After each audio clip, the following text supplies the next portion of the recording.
Alors que la France vient de dépasser les 10 millions d'injections, la bataille contre le Covid-19 se conjugue aussi au futur. Le laboratoire CDM Lavoisier à la chaussée Saint-Victor va multiplier par 2 sa production de solvants pour vaccins.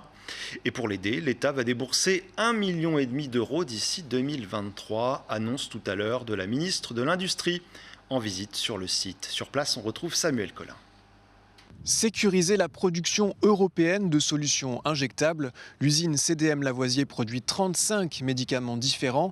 L'objectif affiché de cet agrandissement, quasiment doubler la production et le stockage du site.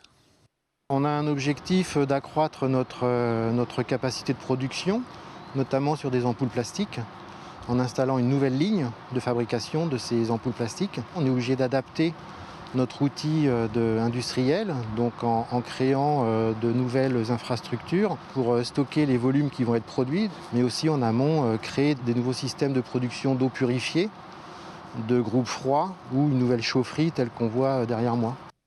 Et dans le cadre de son plan de relance, l'État s'engage ici à hauteur d'1,5 million d'euros sur les 7 du projet. L'usine fabrique par exemple du chlorure de sodium, utilisé notamment dans les hôpitaux, mais aussi pour la fabrication de vaccins, des solutions injectables qui ne sont pas fabriquées en quantité suffisante ici en Europe, selon la ministre chargée de l'Industrie. Aujourd'hui, les capacités de production, on le voit, doivent être développées. L'ARN messager, c'est une technologie nouvelle et typiquement, la France n'a aucun site aujourd'hui, à date, capable de produire de la substance active en quantité industrielle. Et c'est cela que nous devons réparer et que nous devons à des gouvernements qui n'ont pas investi en matière de santé.